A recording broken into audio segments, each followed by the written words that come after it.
The Rebel Capitalist Show. All right, guys, it gives me a great deal of pleasure to welcome two individuals to the Rebel Capitalist Show that I am incredibly excited to talk to. Now, we're not going to mention their last names for obvious reasons, or what will be obvious reasons. So we'll just refer to them as John and Peter. And John and Peter, I had the opportunity of meeting this weekend, and they have an incredible book out that was just released that you guys all have to go buy. We'll talk about that in a moment.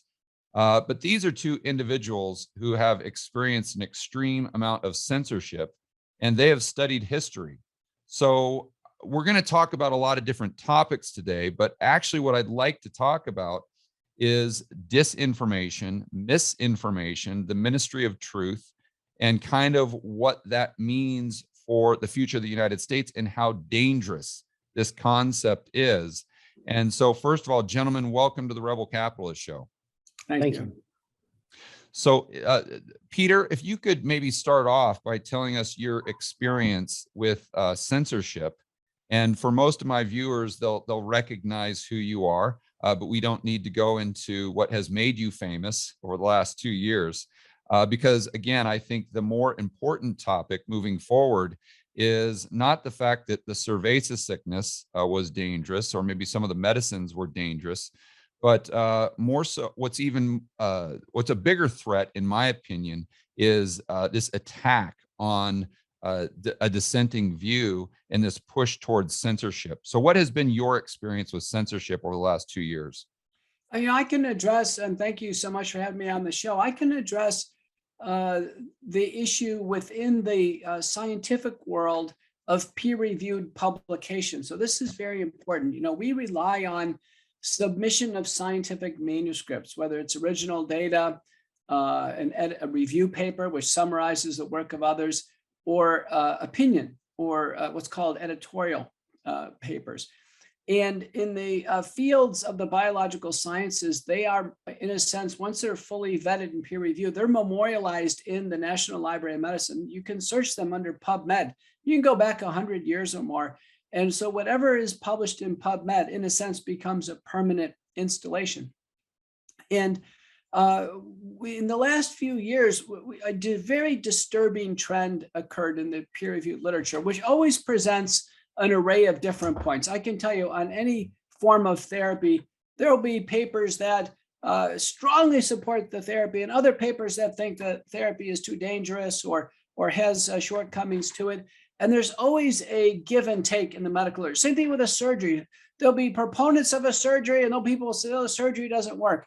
And so there's always this balance in the field of medicine, and doctors, patients, and others have really become used to this, that in fact, there's always, in many ways, to handle a particular circumstance. In the last 2 years, for the first time, we started to see a unilaterality develop, a directionality develop, where two sides of an issue weren't presented equally. And then we saw some underhanded things. In fact, falsified manuscripts fully accepted and published in some of the best medical journals, most widely cited medical journals, both in the UK and America. And it turned out these were falsified. They were turned out to be completely fraudulent, actually anchored by the top medical institution in the United States, but they were actually fraudulent and withdrawn from these journals after about 2 weeks of exposure, which threw the community into great confusion. And then after that, we've seen just now a steady progression of bias towards only one approach in this critical phase of the world's crisis. And the bias now is relentless. Right. It is absolutely relentless, and only papers that are supportive of that approach move forward. Others that are dissenting views don't see the light of day in these journals. So it's narrative driven instead of science driven, or there appears to be now inculcated in every editorial office in the country now, this bias. Now, I'm formerly editor of two major journals, two major journals, Right. longstanding editor of journals. And I know how journals work at editorial offices, a deputy editor, editorial boards, associate editors. And in both journals over the last year, I have been dismissed as the editor with no courtesy phone call, no editorial board vote, no discussion among the deputy editor or the associate editors. In fact, I've just received essentially like a certified letter or email with no explanation. Right. And this has happened to several people that have dissenting views. I'm publishing broadly across the range of issues, broadly. And so it can't be any particular issue in my view. The disturbing thing is the lack of due process. Listen, a journal is entitled to change editors. Many times there is a plan after so many years, there's a change of an editor. But, no courtesy phone call, no board vote, no due process, actually no handoff. It didn't give me a chance to even hand off the editorial duties to the next editor. How does the scientific process typically work? So let's rewind back to 2015, or I mean, you've been in this area for quite some time. How is it supposed to work, and why has that served us well for so long? Well, I can tell you the traditional approach, let's say for an original data manuscript, is that the authors, once they finalize their manuscript, there's submission portals to the major journals. So they would submit the manuscript and the associated files, supplementary materials. The typical high-level original data manuscript, by the way, is typically about the same amount of effort as a PhD thesis. I mean, it's a big deal. Mm. And the paper is uploaded. It comes to the editor or one of the associate editors, and there's a preliminary review saying, is this going to even be viable in our journal? If the answer is yes, then it goes out to peer review. So it'll go out anywhere from 2 to 6 reviewers who review the paper, and then they will have criticisms or edits. And they're just trying to poke holes in it. That's their main objective. Or how to improve it, or there may be Yeah. threats to validity. But then after all this comes in, there is a decision. The decision may be to reject it. And many journals have like 90% rejection rates. So I can tell you this is common. Yeah. But in that 10% where they're accepted, they're almost always accepted with acceptable changes that they must be changed in order to address certain criticisms. So I am telling you, for each and every manuscript, it's a very high bar. I know this. I have about 670 of these in the peer-reviewed literature. I'm the most published person in my field, the interface between heart and kidney disease, than anybody in history. So I'm very familiar with this process. And it is arduous, it is rigorous, but I can tell you it's fair. It was fair up until the last several years. But my main point there is the efficacy or the efficiency of this process in general. And so let's go back a little bit. And in the medical field, are there certain things where there is a consensus? And I'm sure there are, but what would be like the top 2 or 3 things where there is an accepted consensus? And how did we get to that consensus? Did that just happen overnight? Or did that happen through decades, maybe hundreds of years of there being a process like what you just described? The Institute of Medicine says from the time something is known to be proven and that it works in medicine, 17 years. Right. Yeah, that's what I figured. Okay, John, let's go over to you because you are co-authors on this book with Peter, and your background is really in history. So what I'd like you to describe or tell my audience is, how does what we're seeing right now with this push towards censorship compare with what we have seen throughout history? Like when you look at what we're dealing with right now, what does this remind you of? I mean, does it remind you of a Stalin? Does it remind you of 1930s Germany? Or is that being hyperbolic? No, it's not being hyperbolic at all, but what it reminds me of is most of human history. Yeah, I right. mean, I think, you start with the study of anthropology, and you see that humans, I think we tend to have a seeking of authoritative explanations of the world. And, going way back before the so-called scientific revolution of the 16th and 17th centuries, humans tended to have metaphysical and cosmological explanations of things. I think in every society, something akin to a priesthood was very important. Priesthoods could have immense power. I mean, you have a connection with South America. We know, for example, the Aztec priesthood was immensely powerful, and they also were in possession of astronomy and mathematics. They could predict the movements of stars and planets with remarkable precision, way ahead of the Spaniards when they showed up. So you see an inclination towards something like orthodoxy. And when we have moments of instability in the world, I think a very notable one is around the time of Martin Luther, when he began to protest what he saw as corruption in the Roman Catholic Church. You have this tremendous anxiety that sweeps across Europe. Established power structures were destabilized. So the Roman Catholic Church founded this institution. It was actually before the Reformation and the Counter-Reformation. It went back even before then, but it really takes on an immense power during the Reformation, the Holy Office of the Inquisition. And this is a way of trying to preserve an orthodoxy of sentiment and knowledge of the world. The guy who we know really got into the most notable trouble from the scientific realm with the Holy Office was Galileo. I mean, a lot of guys got into trouble with the Holy Office, but Galileo is really one of the most notable in history. The guy was a great observational scientist and mathematician. He runs afoul of the Holy Office, and he spends the last 11 years of his life under house arrest. For quote unquote misinformation. For misinformation, for his Copernican view of the universe or of the galaxy. So he was a notable guy in many respects as a sort of, archetypal character of a guy who is observing the natural world and is actually telling the truth of the natural world, but the authorities consider what he's saying to be threatening in some way to established orthodox way of viewing the universe. So what I think there's a fascinating moment in history where John Milton is a young writer and I guess he had some aspirations to public office. He actually visited Galileo under house arrest.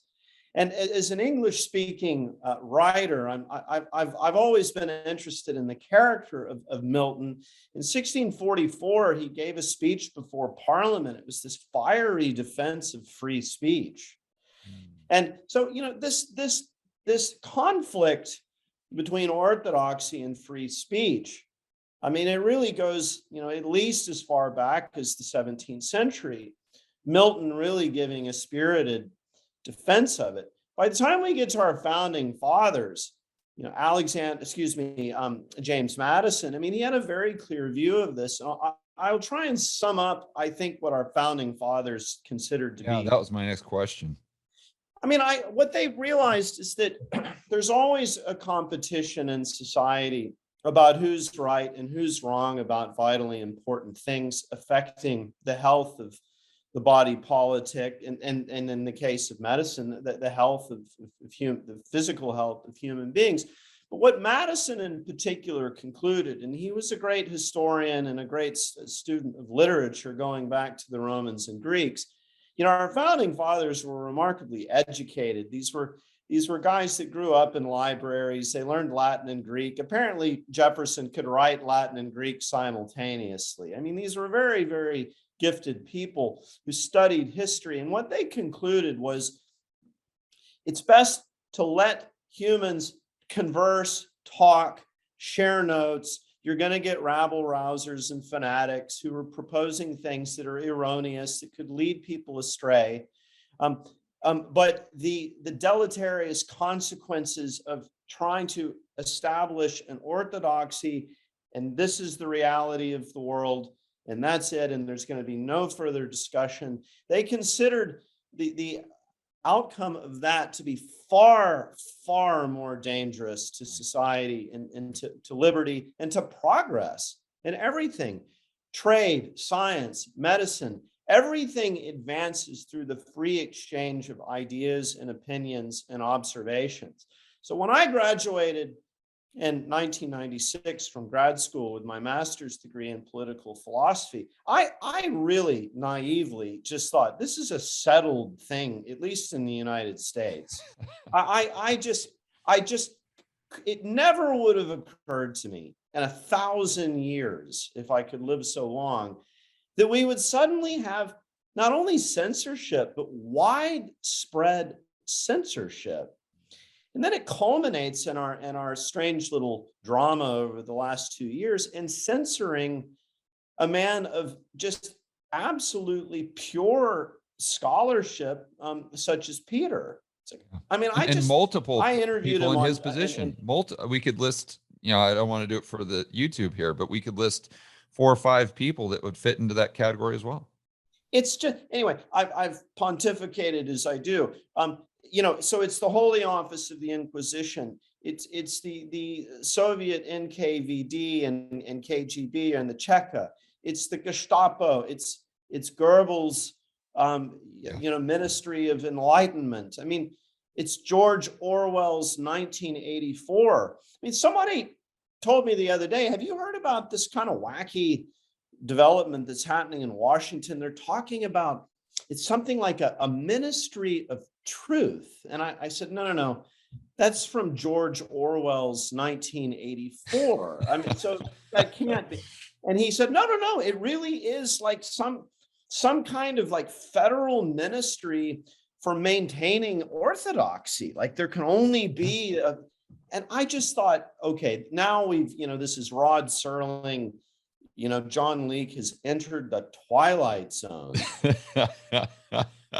Exactly. So I've got one more history question before we move back to Peter. How many times in history have the people that are in favor of censorship been the good guys? Never.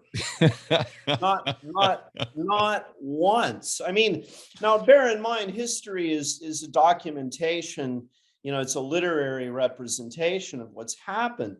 The literary documents that have survived over time, I mean, you go back to Thucydides or Herodotus or the great Roman historians.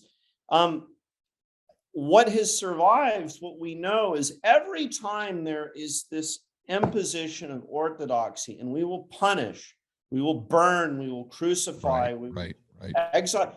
It's just a bad idea every time. I mean, you read Plato's Apology about the trial of Socrates, and Socrates himself, it's like, he very, in the most stoic way, accepts his fate, and he says, I'm not going to, destabilize the situation. I'll accept what the court of law renders. But you guys really ought to be thinking very, very carefully about what you're doing, not only to me, but to the souls of everybody in this city and everything that it represents for the world. It's always a bad outcome, and it stunts the development across the whole spectrum of social, political, and economic, and in this case, medical development. Look at places where there are dictatorships that maintain policies, censorship in the world right now.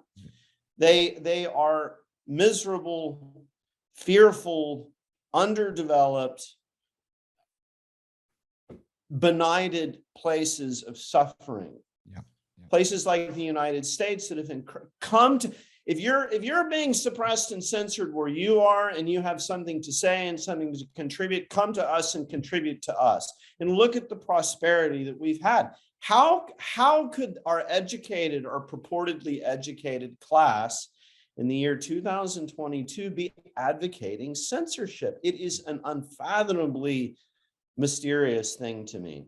Yeah, one of the main things is, as a society, and especially the intellectuals, I think they've gotten in this habit of looking at things as black and white, good or evil. instead of doing a cost benefit analysis and saying, sure, if we allow, absolute free speech, there's going to be some things that happen that we don't want.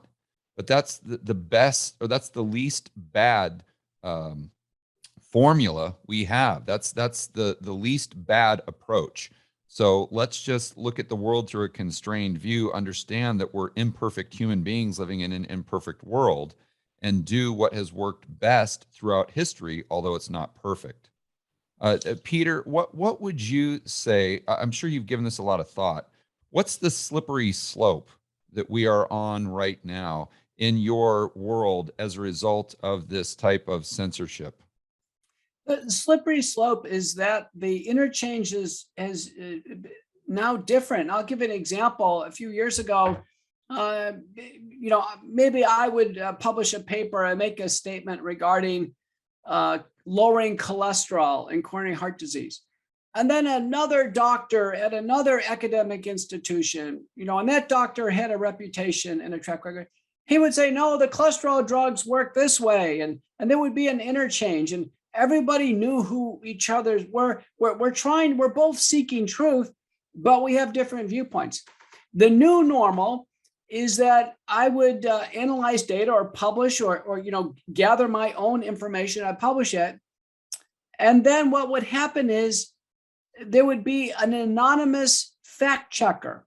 Right. And that anonymous fact checker, who we don't even know who they are, we don't know if they're credentialed or not, would simply make a false counterclaim. The medicine works this way. A fact check. No, it doesn't. With no support, we don't know who said it.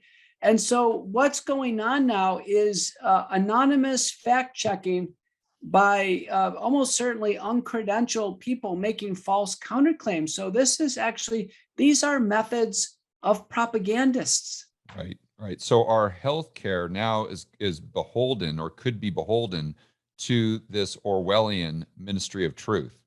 And so it's not about making people, increasing longevity or eradicating illness or reducing sickness. It's simply about that narrative. And in that world, healthcare gets a lot worse. Well, almost certainly harm is going to happen. See, for every statement in my field, there needs to be support. So if you say it's safe, well, there has to be support for that. Well, safe, okay, well, let's discuss the data on safe. And then if we say effective, let's discuss the data on effective. But now, with widely deployed worldwide programs, there's actually no discussion of the data on safety or efficacy. And in some countries, this is extreme. Remember, this is a worldwide problem. India, for example, this has gone to the Indian Supreme Court. It's gone all the way up. There has been zero disclosure to 1.3 billion people of any data in that population on safety and efficacy of a widely administered program of which people are asked to take. Yeah, right. One example I've been using on my videos, and I was using big time during 2020 and 21, is the example of Jacobson versus Massachusetts in 1905. And I don't know if you guys are familiar with this Supreme Court case, but it was regarding, we'll call them medicine mandates back then. And back then, they didn't force people. It wasn't that type of mandate. It was just if you chose not to do X, Y, or Z, they would give you a fine. It was like a $5 fine. It's the equivalent of about $150 today. And this person, Jacobson, said, no, I'm not going to do that. So he sued Massachusetts. This goes to the Supreme Court. And the Supreme Court actually favored on the side of Massachusetts, saying, yes, you can fine this person for not taking that medicine. Okay, and so everyone uses that as an example of why these mandates are okay. And they're doing this in 2020, 2021. Some people are still doing that today. But what they don't realize is if you fast forward to 1927, we get to a Supreme Court case called Buck versus Bell. And this is where Oliver Wendell Holmes came out, the Supreme Court justice, and he used the Jacobson versus Massachusetts case as precedence for their decision. And their decision was basically to legalize eugenics. they used this decision, Jacobson versus Massachusetts, for in the Buck versus Bell case to legalize forced sterilization, which is basically legalizing eugenics. And so that's the slippery slope that once you start here, once you give the government that type of power and control, once we start giving the government the power to tell us what is misinformation, what is truth, that takes us to a place maybe 2 years, 10 years, 20 years down the road where we don't want to be. That gets very, very ugly, or it has the potential to do that. And that's what I think people miss when if they're doing a cost benefit analysis on what has happened in 2021. It's actually a larger loss than imprisonment. People have said to put a person in prison is the greatest loss of freedom you could have. And I've always said you can go one step further. You can force something into that body against someone's will. Right. And then that's actually worse than imprisonment. That is a closer, more proximate violation of personal autonomy than anyone can ever have. Or forced sterilization, forced lobotomy. I mean, Right. any of these things. That's the road that you get on. That's the end game here. Once you start giving the government that type of power and control. It's interesting. That was a notable example of Oliver Wendell Holmes Jr. lacking good jurisprudence. He should have had a conversation with his father, Oliver Wendell Holmes Sr. He was a great doctor. A lot of our modern conceptual framework of the practice of medicine really comes from the writings of Oliver Wendell Holmes Sr. And he famously observed that science is always incomplete. He called science the topography of ignorance. We have these little things that we discover, and we have these little vantage points that enable us to see things. We gain insight into nature. But from these vantage points, we can triangulate vast areas that we know nothing about. So he had Oliver Wendell Holmes, he was a great doctor in his day. He had a tremendous humility. He understood, there's so much we don't know. The only way for knowledge to continue to build it's through this multiplicity. It's an evolution of observation and debate. And there can't be an authoritative, moment in which any generation of medical men or scientists say, okay, now we understand the full. We figured it out. We figured it out. And, you had these guys, these are Harvard men, both father and son. We get up to 1970 and the head of neurology at Harvard was advocating these lobotomies with electrodes going in and destroying tissue in the frontal cortex. And one of the guys in our book is Peter R. Bregan, who's written a book about our current state of affairs. And Dr. Bregan went toe-to-toe with these lobotomy advocates, these psychosurgery advocates at Harvard, and won. Yeah. So, there is a tremendous arrogance of any generation saying, we figured it out, we know what's best for, and most salubrious for mankind. Anyone that challenges us or has a dissenting opinion is wrong and should be censored. Yeah.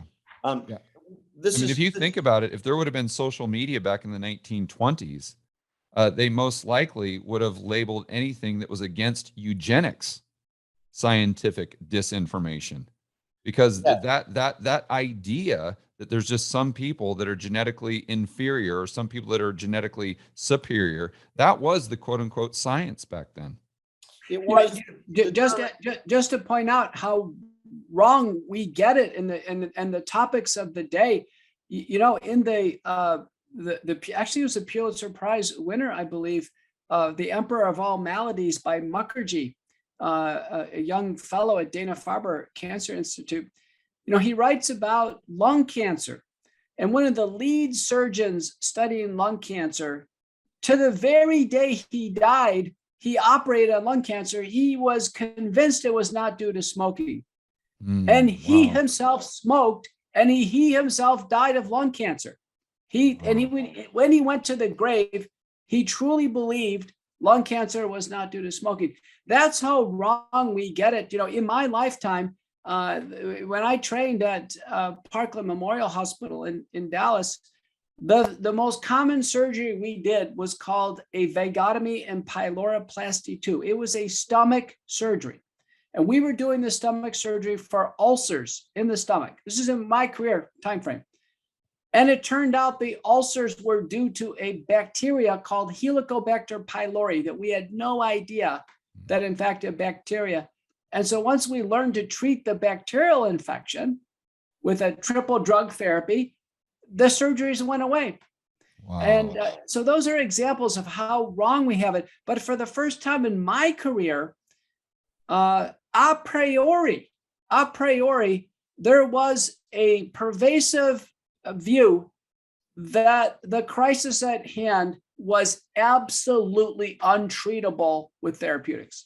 So, John, what I'd like to ask you is how we push back. I don't think that this is inevitable, that 1984 turns into reality, or hopefully it's not inevitable. So looking back on history, what have people done to combat this type of censorship?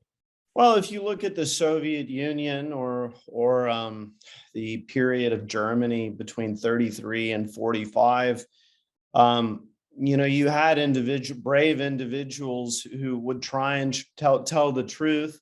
In the Soviet era, they had what's called if I'm pronouncing it correctly, Samizdat, which were these publications that were in clandestine printing presses, were passed around. It was almost like the early Christians in Rome under Nero, sort of clandestinely sharing ideas with each other. You had a similar thing that happened in Central and Eastern Europe during the Soviet era. This is what we have to do. We have to start at the grassroots, talking with each other. First of all, getting everybody to understand what's going on. I mean, the first thing that we have to recognize is that propaganda is extremely effective. I mean, we've all heard of propaganda. We think, oh, that's just propaganda. That only happens in other places or only in wartime or something like that. But it's not true. Propaganda is constantly being broadcast, not only at the political level, but to get us to buy products. One of the great fathers of propaganda was Sigmund Freud's nephew, Edward Bernays, who started off working in the US propaganda office during the First World War. And then he became probably the greatest Madison Avenue advertisement guy in history. And he wrote a book in 1929, or published it, called Propaganda, in which he meticulously dissects how does propaganda work. Now, he's actually advocating it, saying that propaganda is sort of unseen true government of society. It's not politicians standing on soapboxes. It's actually propaganda that is governing society. And he claimed in a salutary way. The first thing we need to do is recognize that we're all being exposed to propaganda, that it's representing certain interests, and that we need to learn to recognize it and to be skeptical of it. And once I think enough people recognize this isn't an accurate and unbiased representation of reality, it's a propagandistic representation serving certain interests. Yeah. The more that people recognize that, I think the more we can start to take measures against it. Now, if let's just say, for the sake of argument, God forbid that something like a totalitarian regime were to seize power in Washington, to invoke emergency authority. It's the dictator's oldest trick. There's an emergency, there are bad people, there's insurgents, there's a viral illness. You have to surrender. Like Trudeau and the truckers, basically. Right. Then we have a big problem, because if you are able to seize that kind of power and command police and military units, we've got a big problem. I hope it doesn't come to that in this country. But and I don't want to be alarmist, But I think, let me put it this way to avoid trouble. If you study human history, all of it is characterized by occasional civil strife verging on civil war. And we had a civil war in this country between 1861 and 1865. I have several relatives who were in it, who they were literate people who kept documents and diaries. I know a lot about the Civil War, and it is ugly. Right. So we do not want to go there again.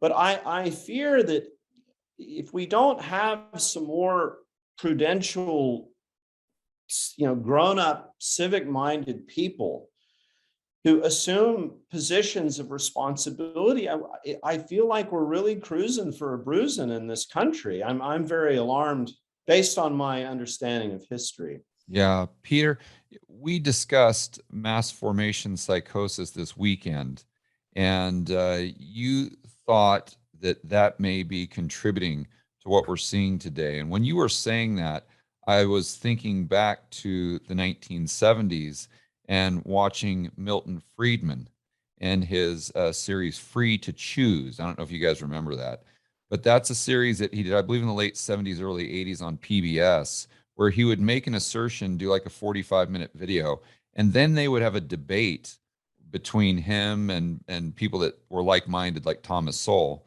and then other people that were just straight socialists.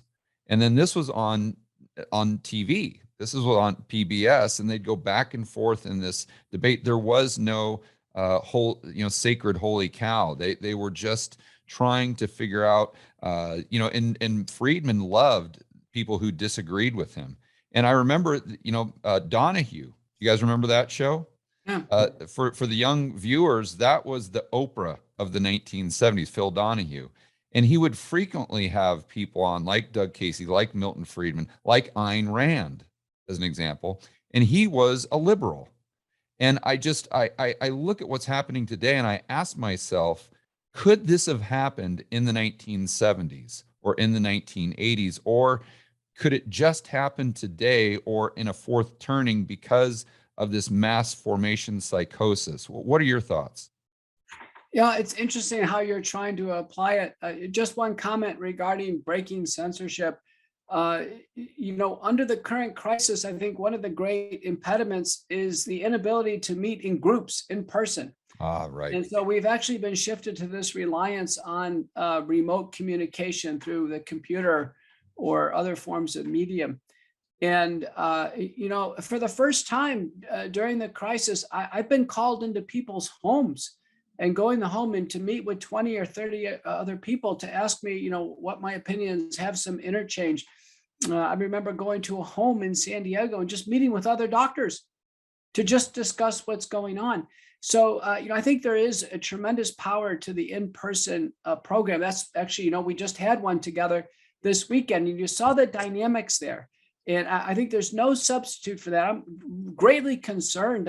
One of my colleagues in Germany has told me they cannot meet now in large groups in Germany. They are not actually allowed to do that. And you can see this. So once we're unable to meet in groups and even discuss things, there'll never be any interchange. Now, mass formation, the diagnostic clincher that clinches the diagnosis is absurdity. Where you see something absurd, then that's usually in this group dynamic context, it's mass formation. So what I mean here is Matthias Desmet, a professor of psychology at University of Ghent in Belgium, a tremendous, great book out, The Psychology of Totalitarianism. The English version is coming out very shortly. Has proposed that said, listen, there's 4 criteria. 1, we've had a prolonged period of isolation, right? So we can't get in meet. Number 2, we've had things taken away from us we used to enjoy doing.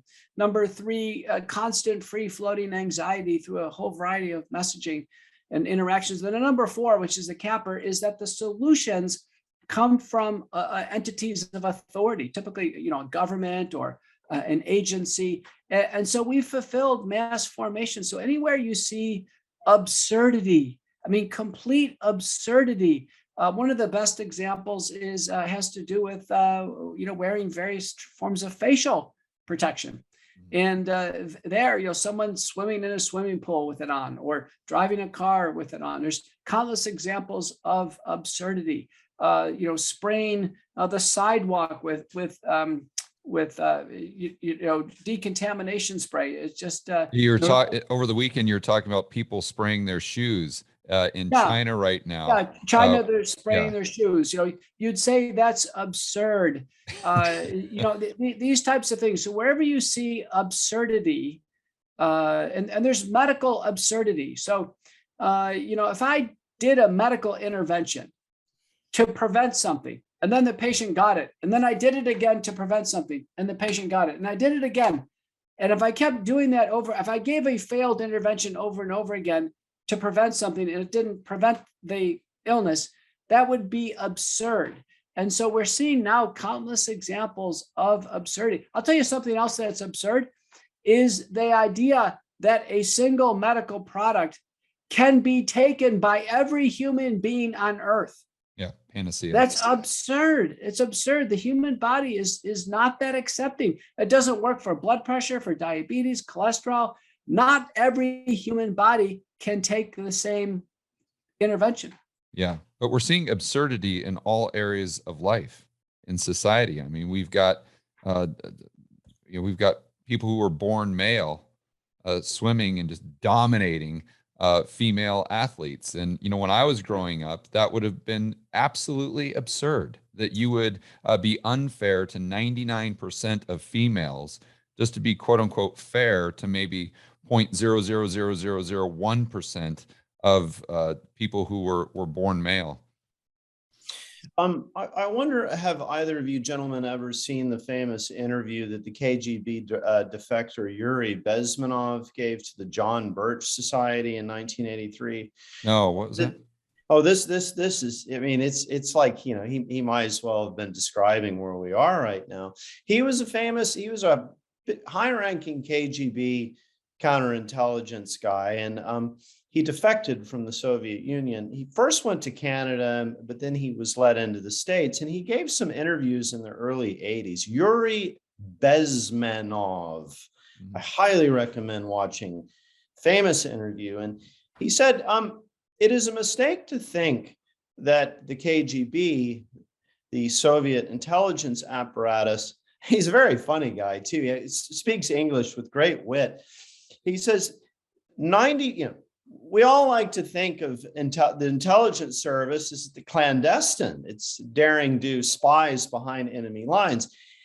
James Bond, he says, that sells a lot of deodorant and cologne, but the reality is that most intelligence work is what he calls, let me think for one moment, active measures. So what are active measures? Active measures, the primary method of doing this is penetrating the university system, the educational system of your enemy. In this case, it's Soviet fellow travelers in the United States penetrating our academic medical establishment. And then, as he describes it, pumping into the soft heads of the youth nonsense. A worldview that completely divorces the mind from any basic sensible conclusion about man, woman, life, death, my country versus some other country that's 7,000 We need miles censorship away. to preserve democracy. This kind of thing. And oftentimes the slogans are expressed in ways that are perfectly contradictory. So Yuri Bezmenov said, once you've got two generations of people who have not been educated in the art, the ability to perform basic deductive reasoning, to make basic distinctions, then you've destabilized the society. And it's not very far from that, between that and the collapse. He called this a process of demoralization, where this ultimately leads is that sensible grown-ups who are reasonable, who do understand the trade-offs of life, who do understand the distinctions, and the hard choices that we have to make as reasonable grown-ups, they become very, very discouraged and demoralized and sort of give up. Right. And then the whole thing is turned over to very, very ruthless dictatorial people who, if there's any dissent left, they simply kill you. So, and this goes to one more thing I will add to this, and this is a much broader metaphysical thing that Peter and I discuss in our book. There's a chapter in our book in which he has a metaphysical conversation with his spiritual advisor, who says, sometimes there are moments in history of where darkness is ascendant, where these primitive atavistic emotions in the hearts and minds of people, anger, resentment, irrationality, a desire to dominate, a lack of tolerance for dissent, but that becomes like a contagion, an ascendant thing. And Peter's advisor, instructed him, that's what you're up against. You're one reasonable, scholarly, decent man who's up against an ascendancy of darkness. And so that's the story that I tell. I believe that's true. I believe we're in the midst of a spiritual battle. And Dr. has really been a heroic guy and climbing into the ring for all of us. Yeah, absolutely. So, guys, let's talk about the book, because it is, you're describing a lot of the things that have happened in the past and kind of where we are today. But I think there's a silver lining in the sense that you guys give words of advice on how we can push back. And what it boils down to is we all have to have the courage to stand together, and we all have to have the courage to act, which is part of the title of your book. So can you guys kind of describe the book, what value people will get, and kind of that message as to how we can win this battle? You're right. Courage is a very important word in the title. And I was so impressed a week or two ago. I was at a live event, and Robert F. Kennedy was at the microphone. And he told the audience about, the Kennedy clan. He's the son of Bobby Kennedy, late Bobby Kennedy. And he remembers as a child being told that the greatest honor that one could ever have is to be alive at the time of a great controversy. A great controversy, a period of upheaval and of uneasiness, maybe a war or something tantamount to a war. How about a global crisis? But to be alive at that time and then actually play a role in it, And so in many ways, how things have borne out is both myself and now, probably one of the best authors in the world, John Leake. We're here together with you and with you, and actually so many people we've met now in our community. We're all collectively playing a role in it. Yeah. And to your point, it's a great opportunity. It's a great opportunity for us to take action and make a difference. And, when kids look back on this 30, 40, 50, 100 years, they'll see that we were on the right side of history and we took a stand. Yeah. John, do you have anything in conclusion? I keep thinking of Henry V. We few, we happy few, we band of brothers. Yeah, I mean, it is a great time to be alive. No one ever said that the human condition and the great human adventure isn't without conflict. So we shouldn't shy away from it. We should embrace it. And I think. Anyway, I'll end by thanking both of you guys. I for a while, sort of sitting in my study, feeling rather alone when I saw some of Dr.